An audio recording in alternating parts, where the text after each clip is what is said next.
Louvado seja nosso Senhor Jesus Cristo, por sempre seja louvado.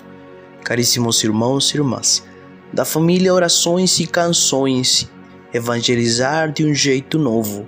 Nesse dia muito especial para toda a congregação redentorista, hoje nos lembrarmos da memória do grande santo, São João Nepomuceno Neumann, um redentorista que viveu o amor de Deus e o partilhou com os outros.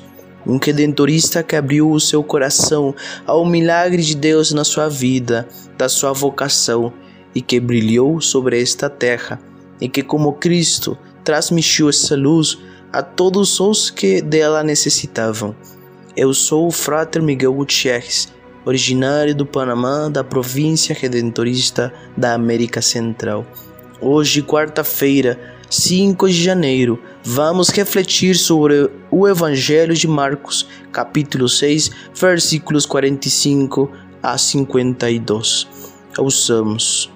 O Senhor esteja conosco, Ele está no meio de nós. Proclamação do Evangelho de Jesus Cristo segundo Marcos. Glória a vós, Senhor. Depois de saciar os 5.000 homens, Jesus obrigou aos discípulos a entrarem na barca e irem na frente para Betsaida, na outra margem, enquanto ele despedia a multidão. Logo depois de se despedir deles, subiu o monte para rezar. Ao anoitecer, a barca estava no meio do mar e Jesus sozinho em terra. Ele viu os discípulos cansados de remar, porque o vento era contrário. Então, pelas 3 da madrugada, Jesus foi até eles andando sobre as águas e queria passar na frente deles.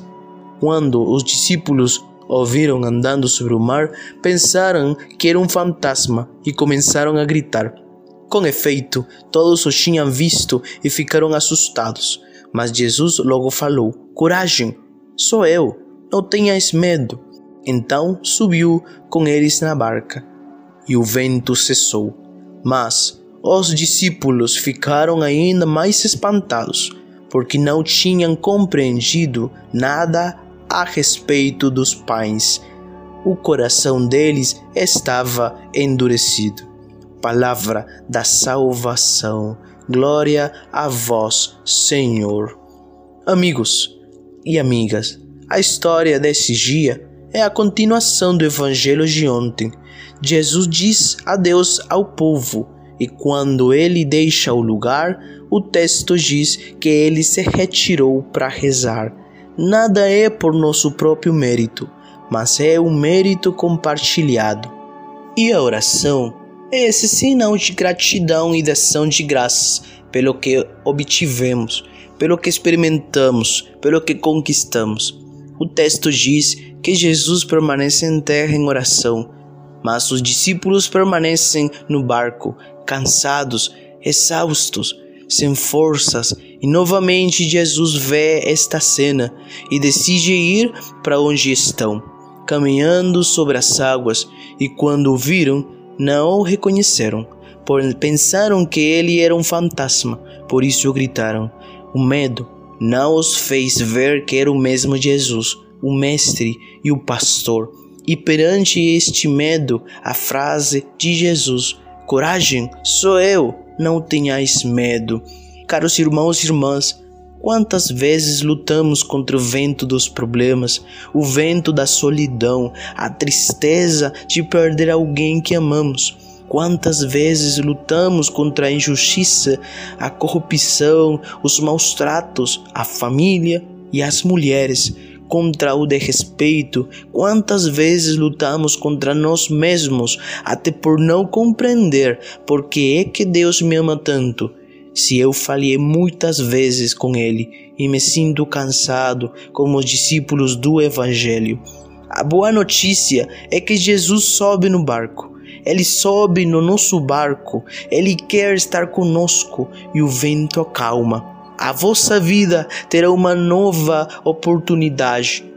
O sorriso voltará, a paz virá, o mundo será transformado, mas só quando o nosso coração não estiver endurecido como o dos discípulos é que compreenderemos isso. Não há amor no medo. Quando o amor em Cristo falha, a minha confiança nele é enfraquecida. Seremos apenas curados do medo estéril que não dá vida e nos faz permanecer paralisados sem saber o que fazer, se não abrirmos sequer o nosso coração.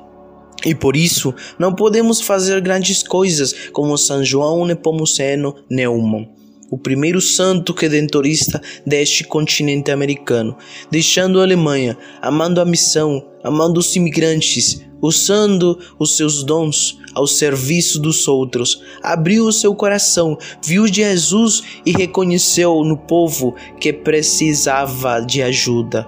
Em tantos que deixaram as suas terras e países para uma vida melhor, até mesmo providenciando escolas para a educação. O Papa São Paulo VI expressou na sua canonização: ele estava com os doentes, gostava de conhecer aos pobres, era amigo dos pecadores e hoje é a honra de todos os imigrantes.